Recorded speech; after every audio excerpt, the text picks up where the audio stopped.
يا بشارات التخرج والهنا والاحتفال،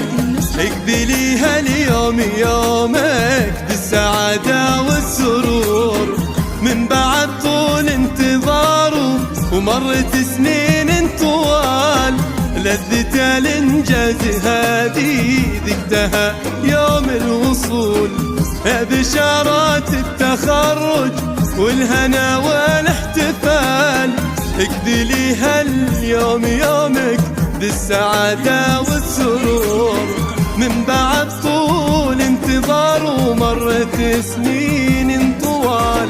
لذة الانجاز هذه ذقتها يوم الوصول. يا سعود الفخر يحكي يوم تحقيق المنال، مثلك اللي يطلب العليا بإصراره يطول، كم صبرت وكم بذلت وما عرفت اسم المحال،